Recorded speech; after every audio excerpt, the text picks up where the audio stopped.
Hello, I'm Dr. Ryan Diederich. I am a board-certified plastic surgeon serving St. Louis, Missouri.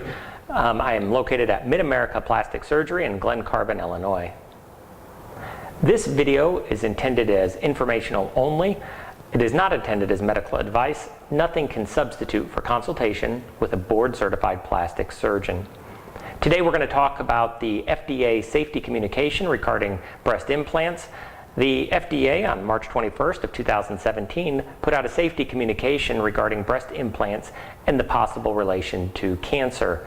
The purpose of this video is to provide real information that is available at this time and to give a better understanding to the public.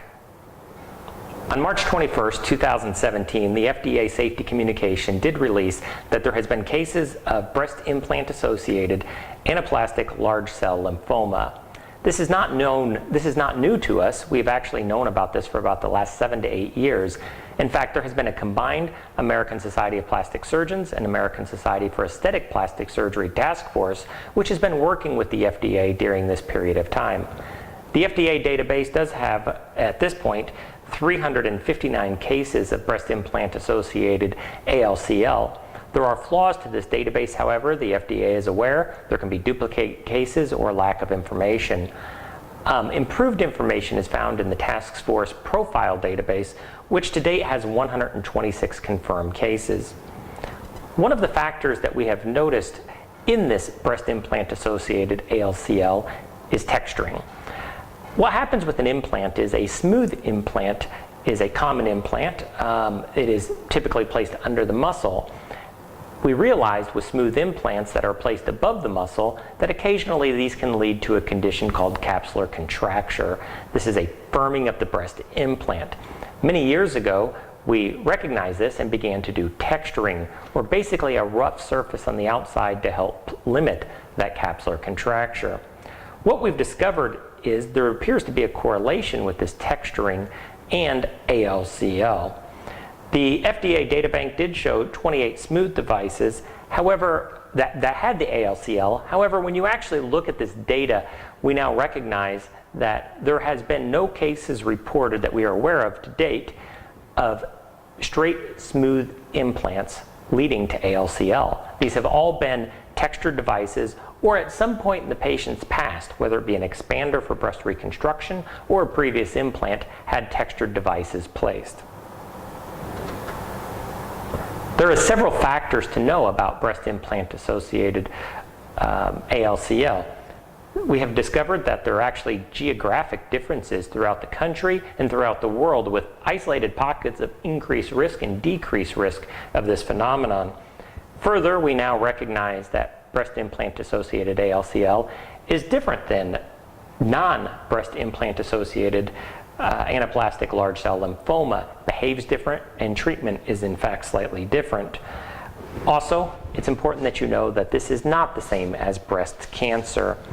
We're still learning a lot about it. It is still considered a cancer and the guidelines are following the cancer treatments.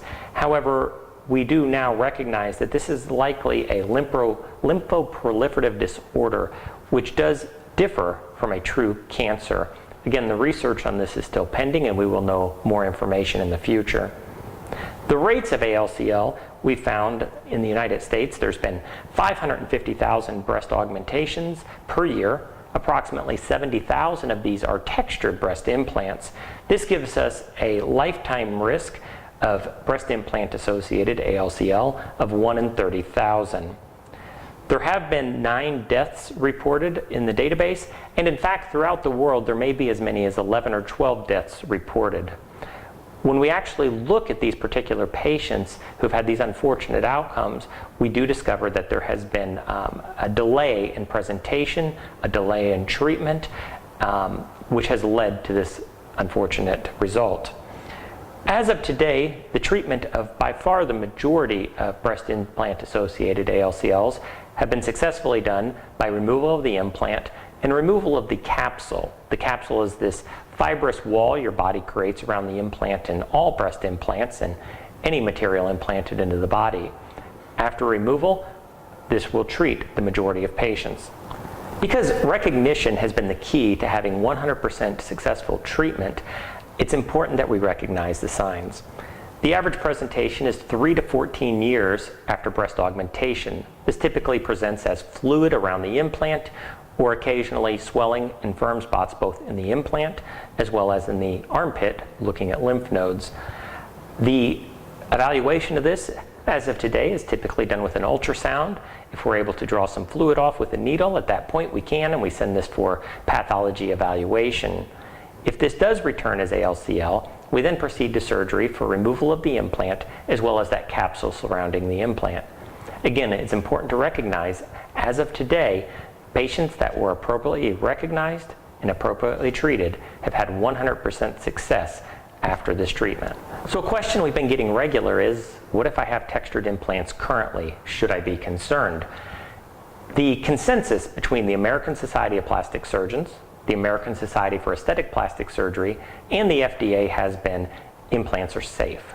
If you have a textured device, do not worry. There's nothing that needs to be done at this time. The primary prevention is simply surveillance. If you see a fluid collection, if you see firmness, if you see a change in your implant, seek out your plastic surgeon.